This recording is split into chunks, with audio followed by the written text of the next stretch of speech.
चेहरे के पीछे छुपी उदासी को पल भर में जान लिया करती थी, कि वो मेरे चेहरे के पीछे छुपी उदासी को पल भर में जान लिया करती थी। जाने कैसे अपनी बातों से मुझे रोते रोते हंसा दिया करती थी। आज भी अकेले रहूं तो उसकी परछाई तक मेरी हिफाजत करती है, कि आज भी अकेले रहूं तो उसकी परछाई तक मेरी हिफाजत करती है। आज मैं जो हूँ, जैसी हूँ, मानो उसी की देन हूँ। मेरे हर अंदाज में वो है, मेरे बोलने की हर तहजीब में वो है, मेरे हुनर को पहचान के मुझे निखारने वाले भी वो है, और मेरी जिंदगी से मेरा परिचय कराने वाली भी वो है। हाँ, वो जिंदगी है मेरी, हाँ वो माँ है मेरी। सम्मानित प्रधानाचार्य जी, गुरुजनों तथा यहाँ पे उपस्थित सभी बड़ों को सर्वप्रथम मेरा प्रणाम। मैं प्रीति पवार आज के शुभ अवसर पर आप सभी के साथ दो शब्द साझा करना चाहूंगी। माँ, मतलब कभी कभी ऐसा नहीं लगता कि इस लफ्ज के पीछे पूरी दुनिया ही बसी हो, जिसकी कोख से हमने जन्म लिया, पढ़ना सिखाया, लिखना सिखाया, चलना बोलना, जीने के तौर तरीके, मतलब पूरी जिंदगी ही जीना सिखाई। आज भी अगर हम कभी बाहर जाते हैं और घर आते हैं तो मुंह से पहले यही निकलता है कि माँ देखो मैं आ गई। माँ ने जिंदगी भर हमारे लिए करा। अगर हम किसी 5 स्टार होटल में चल जाएं तो वो स्वाद हमें नहीं आएगा जो माँ के हाथ का है। माँ पूरी जिंदगी हमारे लिए बिता देती है। प्यार तो हम माँ से बहुत करते हैं, पर दुनिया भर का गुस्सा उस पर निकाल देते हैं, चीख देते हैं, चिल्ला देते हैं। पर एक जो माँ होती है ना, वो एक ऐसे इंसान है जो खुद भूखी रह लेगी पर अपने बच्चे को भूखा नहीं सोने देगी। माँ इतनी प्यारी होती है, हमने दुनिया के हजारों किताब पढ़ डाली पर माँ जैसी इंसान नहीं देखी। पहले पन्ने पे हर माँ का नाम ही लिखा था। और माँ एक ऐसी इंसान है जो हमसे तब से प्यार करती है जो हम प्रेगनेंसी स्ट्रिप पर सिर्फ एक लकीर बन के दिखे थे। दुनिया के सारे रिश्तों को देखेंगे तो कुछ न कुछ आधा अधूरा तो दिखेगा ही दिखेगा। बस एक माँ का प्यार है जो दूसरों से 9 महीने ज्यादा दिखेगा। अच्छा, आप एक बात खुद सोच के देखिए, जो एक पेड़ होता है ना, वो किसके बेस पे खड़ा होता है? उसकी जड़ की वजह से। और अगर उसकी जड़ को उससे अलग कर दिया जाए तो क्या होगा? उसका अस्तित्व ही खत्म हो जाएगा। उसी प्रकार अगर हमें अपने जीवन में आगे बढ़ना है, कुछ बड़ा करना है, तो हमें हमारी जड़ें हैं जो स्ट्रांग होनी चाहिए। अगर हम अपनी जड़ों को अपने से दूर कर देंगे तो क्या होगा? ऑफ कोर्स गिर जाएंगे। तो क्या नहीं करना, कभी भी अपने पेरेंट्स की डिसरिस्पेक्ट नहीं करनी, कभी भी उनके बारे में बुरा नहीं सोचना। करना तो बहुत दूर की बात है। पर कुछ लोग होते हैं ना जो अपने पेरेंट्स के लिए कुछ नहीं करते, मतलब पैसों के पीछे भाग जाते हैं। उनके दिमाग में पता नहीं क्या होता है कि वो पेरेंट्स को, अपनी जड़ों को अपने से दूर कर देते हैं। हम समझ नहीं पाते कभी कभी कि इस इंसान पे भरोसा करना चाहिए या नहीं करना चाहिए। तो अगर हम किसी इंसान को पहचान नहीं पाते, पहचानने का मतलब क्या है? अगर हम उसको देख नहीं पा रहे कि मतलब इस पे भरोसा करना चाहिए या नहीं, तो उसके अंदर सबसे पहले क्या देखना चाहिए कि वो इंसान अपने पेरेंट्स के बारे में क्या सोचता है, अपने माता पिता के बारे में क्या सोचता है। क्योंकि जो इंसान अपने पेरेंट्स का सगा नहीं हो सका, हमारा क्या होगा? जिसने अपनी जड़ों को खुद से अलग कर दिया, उसके लिए दूसरा पेड़ कहाँ मायने रखेगा उसके लिए? क्योंकि हम दूसरे पेड़ तो हुए।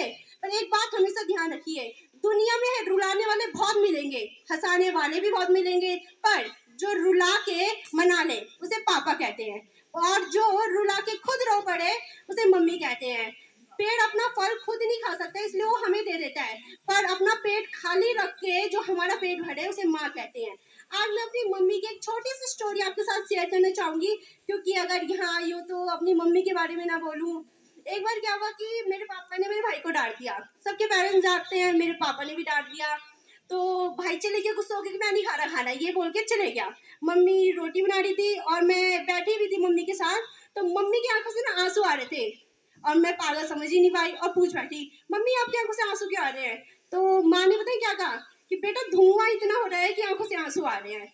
मैं पागल फिर समझ नहीं पाई और फिर एक सवाल पूछ बैठी, और ये आपकी आवाज को क्या हुआ अचानक? माँ फिर एक और झूठ बोल बैठी कि बेटा सर्दी इतनी हो रही है ना कि गला खराब हो गया है। मैं समझ ही नहीं पाई कि अगर धुआं होता तो मेरी आंखों से भी आंसू आता, अगर सर्दी होती तो मुझे भी ठंड लगती। समझ ही नहीं पाई कि एक माँ कैसे नहीं रोती अगर उसके बच्चे को दर्द होता है। माँ पूरी जिंदगी हमारे लिए कर देती है। बचपन में तो क्या होता था, मम्मी मुझे खाना खाने के लिए बुलाती थी, जब रोटी सब्जी परोसती थी तो मैं नखरे कर करके उनका पूरा दिन खराब कर देती थी। मम्मी ये बैगन की सब्जी में आलू की डाल दी, अब ये दाल इतनी गर्म क्यों है? मैं तो बोल देती थी कि मैं खाना नहीं खाऊंगी, बस कह दिया जो कह दिया। और एक बात जो मैं कमेंट में कर दूं तो फिर मैं सीधा पापा की डांट ही सुनती थी और उदास होकर जाती थी कि मम्मी दे दो बैंगन की सब्जी दे दो। और फिर कभी कभी पता है मुझे क्या लगता था कि जो माँ होती है ना, अनपढ़ होती है। एक रोटी मांगो 2 दे देती है, माँ है ना शायद इसलिए। पर हम बच्चे भी माँ से बहुत प्यार करते हैं। तभी तो हम कहते नहीं है, वरना हम भी तो कह सकते हैं जब माँ कहती है कि बेवजह किसी से बात नहीं करते, बड़ों के बोलने से पहले शुरुआत नहीं करते, कि बेवजह किसी से बात नहीं करते, बड़ों के बोलने से पहले शुरुआत नहीं करते, बड़े हो तुम पर बाप नहीं कहने को हम भी कह सकते हैं, कि बड़े हो तुम पर बाप नहीं कहने को हम भी कह सकते हैं। पर मम्मी ने कहा है अच्छे बच्चे गंदी बात नहीं करते। होता है ना कि हम कोई काम भी नहीं करते हैं तो मम्मी एक ही बात बोलती है कि बेटा अच्छे बच्चे हो ना, अच्छे से गंदी बात नहीं करते। माँ पूरी जिंदगी हमें हंसाती है और खुद रोती रहती है, बच्चे के कपड़े टाइम पे धुल जाए, एक भी दाग ना रह जाए, और हम अपनी मम्मी को कहीं ले जाते हैं ना तो पहली वार्निंग देते हैं, मम्मी यार बच्चों के सामने ना इंसल्ट मत करवाना, मेरी दोस्तों के सामने। माँ आप ना इंग्लिश बोलने की कोशिश ही मत करा करो जब आपको नहीं आती। माँ स्कूल आओगे ना तो कुछ प्रॉपर बैठ के आना। मतलब माँ पूरी जिंदगी हमारी करती है और हम बस मम्मी को बोलते रहते कि मम्मी ये मत करो, वो मत करो, यहाँ मत जाओ, वहाँ मत जाओ। एक माँ हमारे लिए इतना कुछ करती है और हम, खैर छोड़िए, बच्चों के साथ माँ भी बड़ी होती गई। और अगर आप ना आज भी नोटिस करोगे ना तो आपकी मम्मी ना आपके अपनी आंखों के कोने से आपको इस कदर देखती है कि मानो बोल रही हो कि बेटा ठीक तो पहने है ना, ये बोलना है ना, यहाँ ये करूं या वो करूं। मतलब जिस माँ ने पूरी जिंदगी हमें सिखाया वो ताउम्र हम बच्चों से सीखने की कोशिश करती रही कि मैं माँ हूँ, मैं कहीं गलत ना हो जाऊं। और हम माँ को इजीली बोल देते हैं कि माँ मैं प्यार तो तुझसे बहुत करता हूँ, पर वो क्या है ना, मैं तेरे लिए वक्त नहीं निकाल पाता क्योंकि बड़ा आदमी बनना है ना मुझे, तू समझ रही है ना माँ। अरे वो बेचारी क्या समझेगी जिसने अपनी कोख से औलाद जन्मी हो, उसे हम क्या बताएंगे कि दर्द सहना किसे कहते हैं। आप सबने भीष्म पितामह का नाम तो सुना ही होगा, ऑफ कोर्स सबने सुना होगा। तो सोचिए वो कष्ट जो भीष्म पितामह ने सरसैया पर मरते वक्त सहा था, अगर हमारे बदन की सारी हड्डियां एक साथ चटक जाए तो कितना दर्द होता है। बस वही दर्द माँ ने हमें पैदा करते हुए सहा था। माँ जो हमें अक्सर चीजें दिखा करती है वो अचानक से दिखना बंद हो जाती है, माँ भी ना वैसी होती है, कभी तो रोज दिखेगी पर कभी कभी दिखना ही बंद हो जाएगी।